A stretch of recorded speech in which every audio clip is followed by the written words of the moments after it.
Good morning, students. So, today let's start the topic fruit.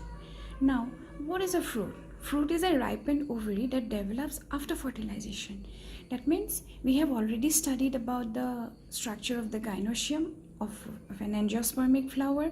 So, in that gynoecium, the ovary part gets developed into the fruit.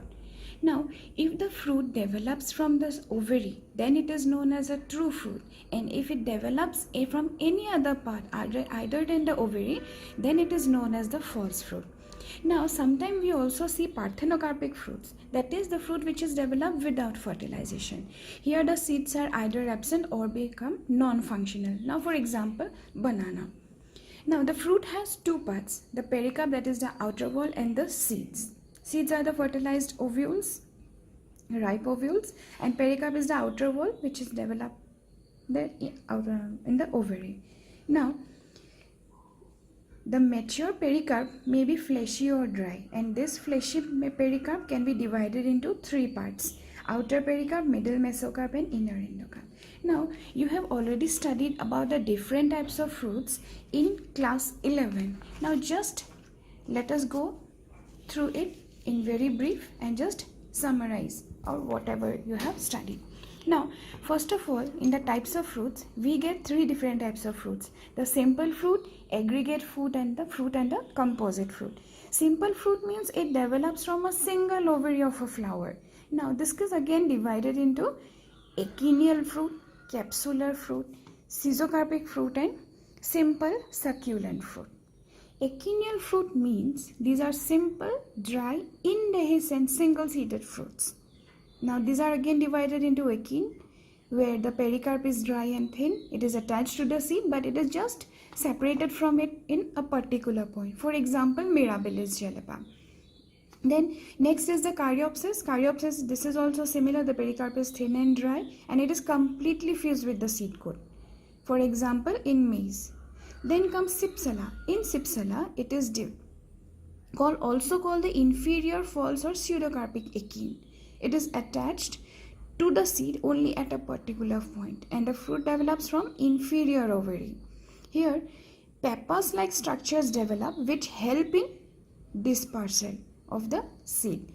Now, a fruit, for example, dandelion. Next is the nut. Nut means it is a single-seeded indehiscent dry fruit. The fruit wall is very hard, and here the pericarp is also hard, which encloses the edible seed having two cotyledons. For example, cashew nut, which you have already, all of you have seen definitely. Now next is samara. Samara, it is also an echinal fruit which is single-seeded indehiscent dry fruit. Now here the pericarp bears membranous outgrowth called wings. Now wings will help definitely for dispersal. For example, Soria robusta. The next we come to the capsular fruit. Here these are many seeded. As we have got that in echinal fruit these are only single seeded, but in capsular we will find many seeded fruit. These are dry, simple, dehiscent fruit, and the pericarp often splits open to expose the seeds. Now this is again divided into legume or pod. Here the fruit is formed from superior unilocular ovary, and the fruit dehiscence take place either by dorsal or ventral suture. For example, in pea. Next is follicle. Follicle, it develops from a superior unilocular ovary and develops from a ventral suture like larkspur. Then comes siliqua. Siliqua, it develops from a bicarpillary superior ovary. Here fruit is elongated and cylindrical. For example, mustard.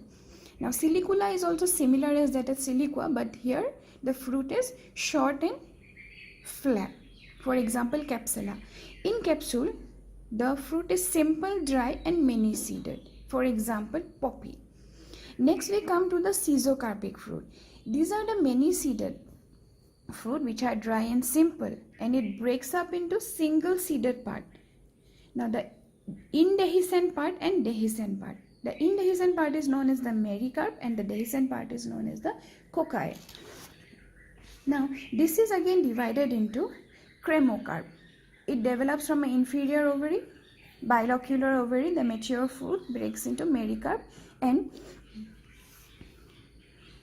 it remains attached to the central axis or the carophore. For example, fennel. Next is the Carcerulus, it also develops from a superior multilocular ovary, for example, nasturtium.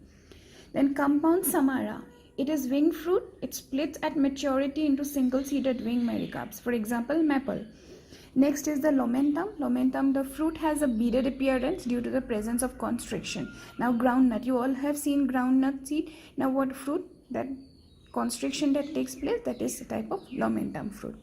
Next is the Regma, the fruit breaks up into single-seeded dehiscent part called cocci, for example, castor.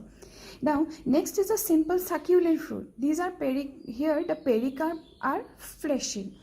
For example, berries, the pericarp is fleshy and is differentiated into epicarp, mesocarp and endocarp. Now for example, the tomato. Now berries again consist of pepo and hesperdium. Pepo means the false berry where exocarp doesn't separate from mesocarp. For example, cucumber, and hesperdium means it is many chambered and each chamber consists of a papery endocarp. For example, lemon. Now next is drupe. Drupe, it is a stony fruit, also known as stone fruit. The pericarp is hard and it is divided into epicarp, mesocarp, endocarp. The endocarp is hard. For example, mango, the seed coat of the mango, which is the endocarp. Now next is pome. It is a simple succulent fruit that develops from inferior compound ovary. For example, the apple. Now next we come to the aggregate fruit. Aggregate fruit, here it develops from a group of individual fruits and each fruit is known as the fruitlet and the cluster of the fruitlets are called the etario. Now these are divided into etario of achene, etario of berries, drupe, follicle, samara. All these are similar to the simple types, but the difference is that they appear in clusters. Now next is the composite fruit. Composite fruit means these are developed from the inflorescence. Now if the fruit develops from female catkin or a spike like a mulberry, then it is known as sorosis, and if it develops from hypenthodium type of inflorescence, then it is known as cyconus. So these are the different types of fruits. You have already studied in details in 11, just we have now summarized it. Now after studying fruits, then we also have seen that the fruit consists of seed part. Now the seed will have to germinate for their proper development into the plant. The seed germination takes place under suitable conditions and they will put forth the germ tube from which the plumule radicle develops and ultimately the plant. Now next comes seed dormancy. What is seed dormancy? Seed dormancy means it is the state of inhibition of germination as a result of internal cases. Now due to some internal conditions, the seed fails to germinate. It remains in an inactive state. That particular state is known as seed dormancy. Now seed dormancy may be of three types. Impermeability of seed coat, when the seed coat is very hard through which water or moisture cannot pass through, for which dormancy persists. Then it may be due to dormant embryo. Sometime what happened, the seed may mature but the embryo doesn't ripen. In that case the germination can't take place, and sometimes some inhibitors are present which stops the seed germination. So these are all the important points. Now go through it properly. If you have anything, just discuss.